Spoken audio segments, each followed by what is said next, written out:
Hi guys, my name's Ben Guilford. I'm the owner of the Fire Brick Company, and in this video we're going to take you through how to cut out the calcium silicate board that insulates the underside of your oven and place that on your stand. We're also going to show you how to form up and pour the subfloor castable layer that will provide heat bank for your D105 brick oven kit.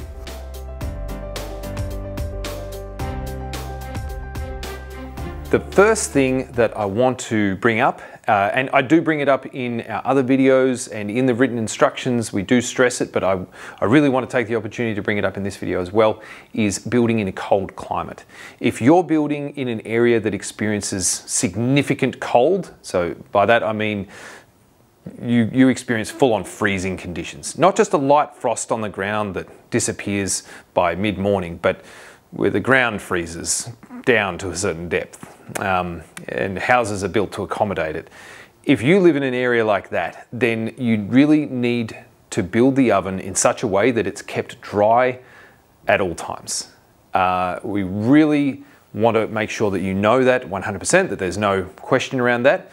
If you live in a cold climate that gets really properly cold, you need to keep the oven dry at all times. And that would probably mean building a roof over it, building a structure over the oven to prevent any rain from falling on it. The reason for that is, despite our water barrier, which is very good, the front of the oven is made of fire brick, and fire brick by its very nature is porous. It will soak up water, it will soak that water up, and that water will actually end up down in your calcium silicate board layer. And if you went into winter with an oven that was holding water in that calcium silicate insulation board, that water will freeze, it will expand significantly, and you'll end up with very serious damage to your oven. So you really need to take that into consideration. If you're in an area that experiences that heavy freezing, then you need to build the oven in such a way that it's kept dry at all times.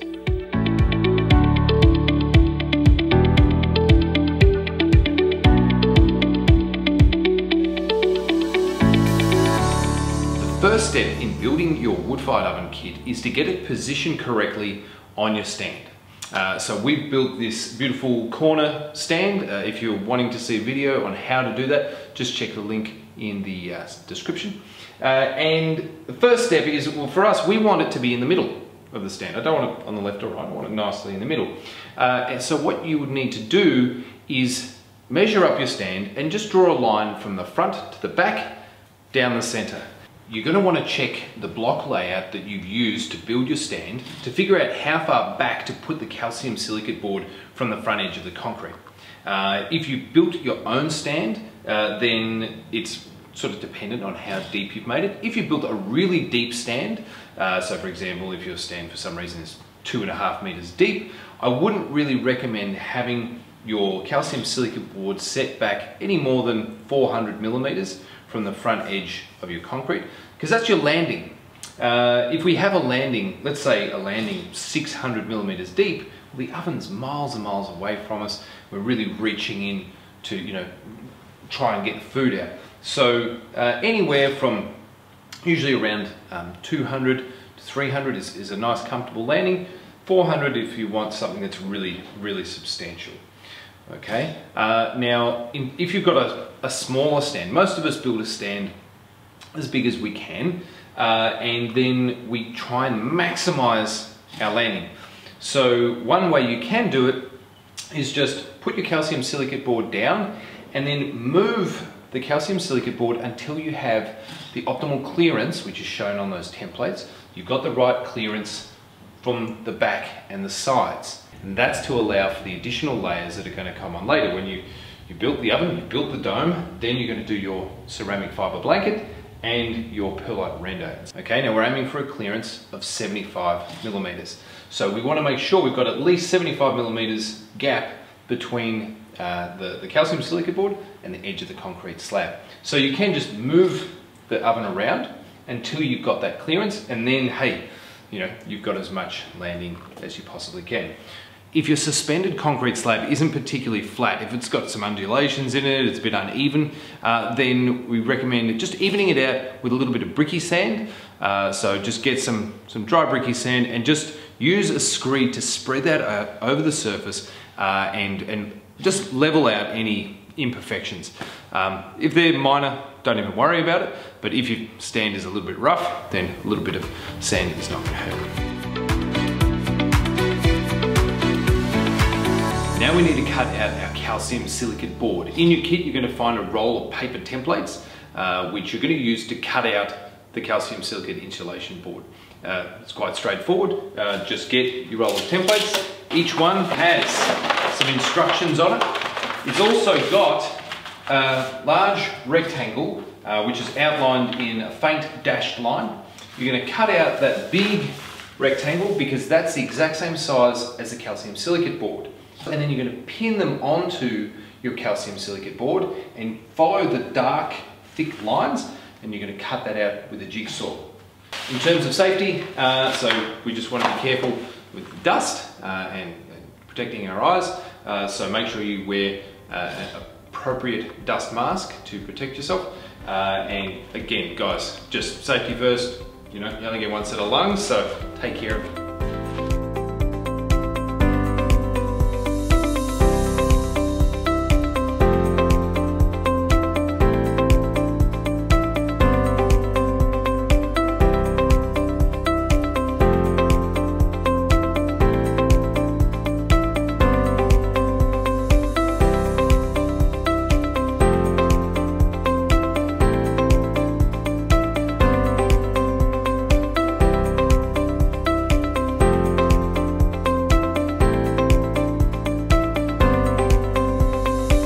Board's all cut, so now we just need to position it on the stand. Just refer to the diagram that comes with your calcium silicate board. You'll get a diagram on the right hand side and it'll show you where to put each piece. I'm going to start off with the front piece, and you're going to find a dashed line going from the front to the back, and so we're going to use that to help us line up effectively the oven, because hey, once we get the insulation board down and finalize the position of that, that's where the oven's going to be.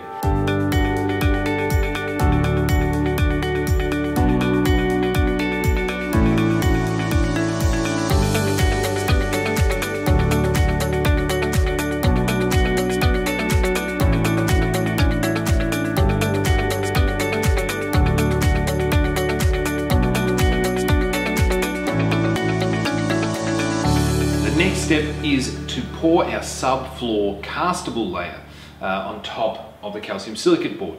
The subfloor castable is basically there to act as an additional heat bank underneath your fire brick tiles.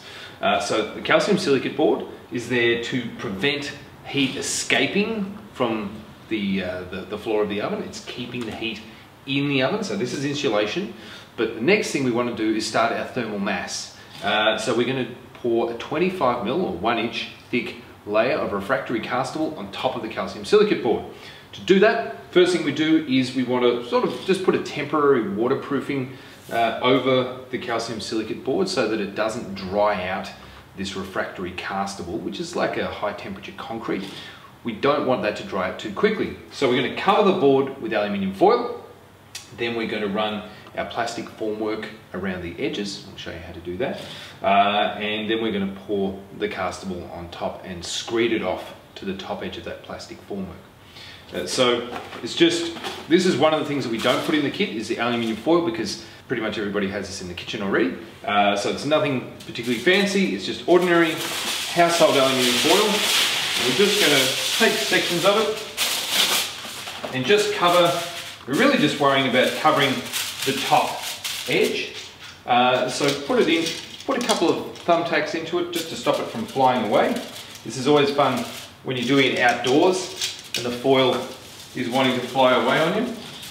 And then as you get your next piece on, just join the two pieces together with some ordinary paper masking tape.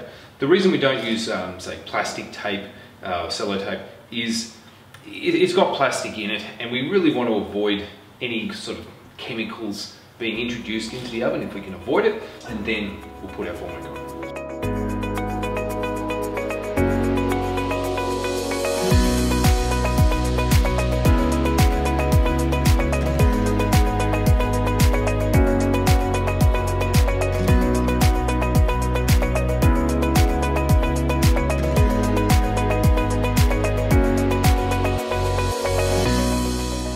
foils all down, taped together and pinned to the board. Now if you do manage to tear the foil or make a little hole in it, just tape it up with a bit of the masking tape. This is really just to prevent the calcium silicate board from drying out the castable that we're going to pour on top. So find your plastic formwork. This is basically a 75mm or 3-inch high plastic edging that we're going to run around the perimeter of this. We're going to put it on that and we're going to screw it to the sides. And you're basically going to screw, you want to screw into the middle of the calcium silicate board, so you're going to aim to be drilling in at about 25mm above the ground level. We're providing you with a bunch of these screws, so a Phillips head screw. So you're just going to need a drill or a driver. You don't need a pre-drill or anything like that. Just put them straight through into the board.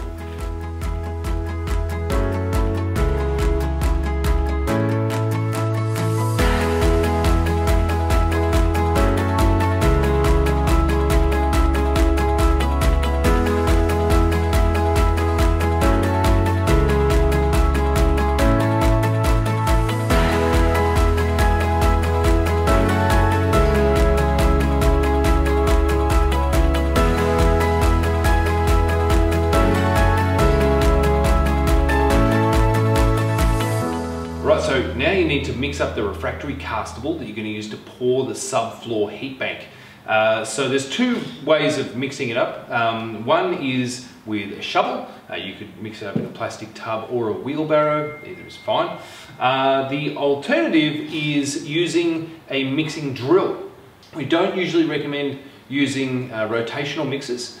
One of the reasons for that is they tend to be used for mixing concrete and cementitious products, and those cementitious products can act as an accelerant and make the castable go off really, really quickly. So we don't usually recommend using your normal rotating mixer, but the shovel's a good option if you're wanting to work up a sweat. I happened to be in our hardware store this morning and I found this awesome mixing drill for like $89. That is a bargain. And so if you can find something like this thing and without spending a fortune, these are brilliant. And while I would absolutely say this is optional, you don't have to go out and buy a mixing drill to build our oven, okay? You can do it all with a shovel to mix up the material, including the render later on. But if you do come across one for like a cheap price, these make your life so much easier, and it just makes the process of mixing your castable, your refractory mortar, and your render later on really, really easy. So, well worth thinking about. Again, optional extra, but it's a nice one. Okay, so before we start, again, safety stuff, refer to the written instructions, guys. But at a bare minimum, you're going to want to wear safety glasses. You're going to want to wear a dust mask because getting the refractory castable contains respirable silica. Just the same as if we were grinding concrete or cutting clay bricks, it releases respirable silica, which is something we want to avoid. So whenever you're handling the dry castable, the dry mortar, even the perlite, normal cement, normal lime, like all of those dusty things, wear a dust mask. And something like this, again, these are not super expensive from your local hardware store.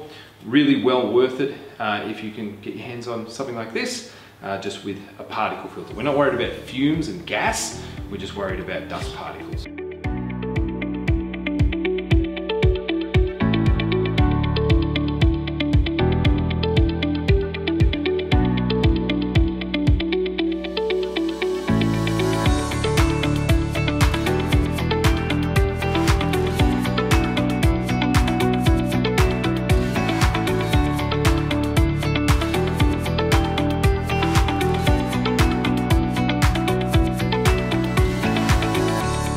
The consistency you're after is like thick porridge, but it's nice to actually see it.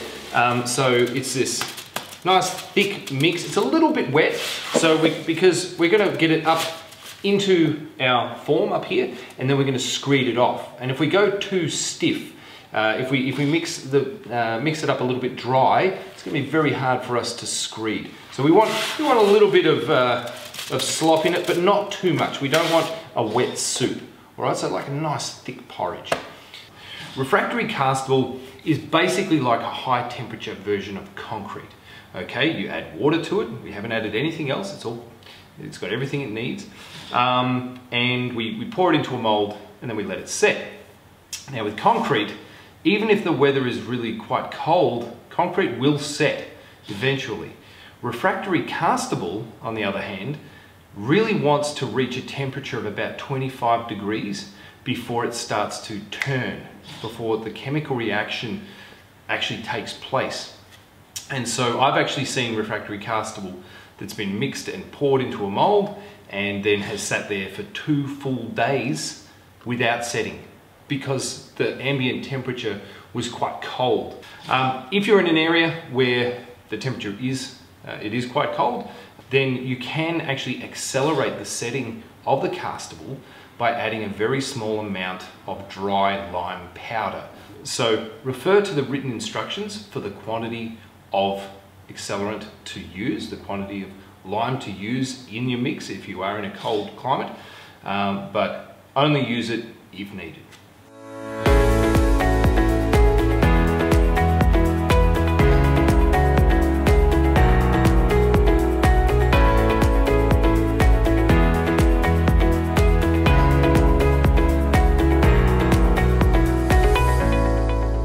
Okay, so we've got a castable in, but you need now to screed it because we don't want to leave it like that. It's all over the place.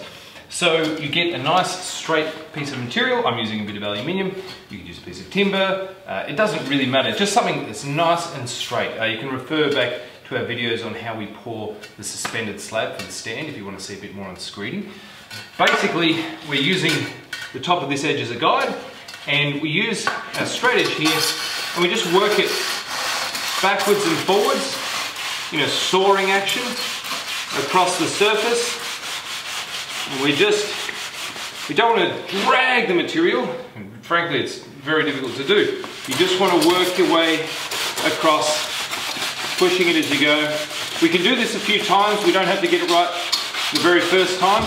So you may go across and go, oh, you know what? It's a little bit low back there. So we can get a bit of material and just pop it over in that area and keep going.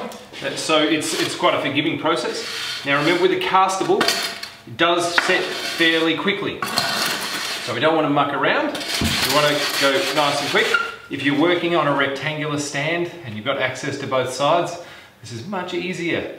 But if you're working to a corner, you probably have to go across that way and then go back the other way to get it all done.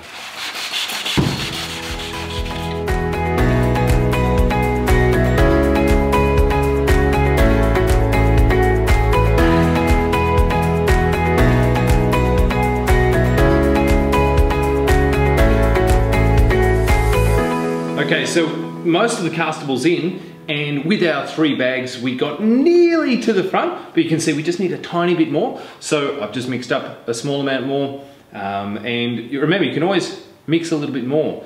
It's hard to unmix it once it's mixed. Okay, so just mix a little bit more, and we'll add that in, and we'll screed that off.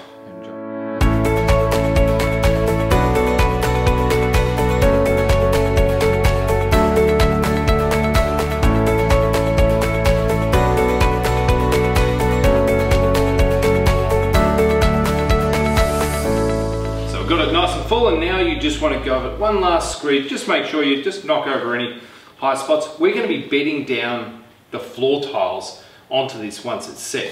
And so if it is not perfectly flat, it's not critical, it doesn't matter. But hey, it's quite easy to do. So just get your screed. You can put it on a slight angle, just lean it back a little bit, and you can actually run it over the surface.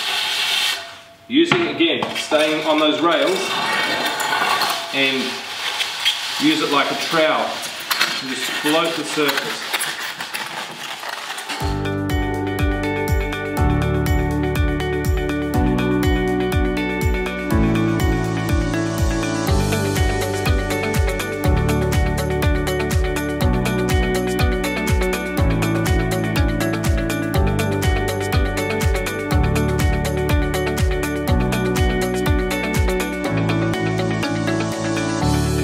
So now you need to let your castable set. And like I said at the start, that's all dependent on temperature. If you're in a hot area, this stuff can go off in 20 minutes, right? You have to move fairly quickly. If you're in a colder area, you can take a little bit easier because it will take a little longer to go off, but again, don't muck around, get it in there and screed it as quickly as you can. In terms of how long it's going to take to set, usually it's overnight. You should be able to come back to it about 12 hours later and it should be hard. If it's not, it's really just because either it's been too cold or maybe you put a little bit too much water into the mix. You made it a bit more like a soup than maybe you should have. Now, don't worry, it's not the end of the world. It's just going to take a little longer to set.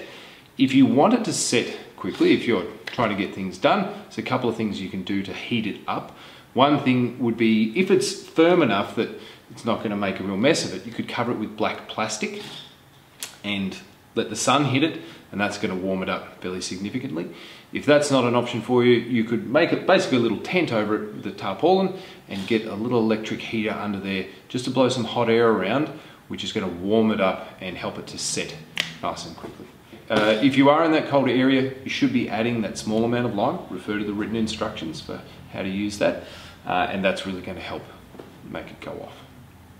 Once your castable has taken its initial set, so it's not sloppy anymore, but it's sort of a bit firm, then we recommend you cover it with a piece of plastic, a bit of sheet or a tarpaulin, just to allow it to cure. Just like concrete, it doesn't want to dry out, it wants to cure. It's a chemical reaction that consumes the water rather than a drying process.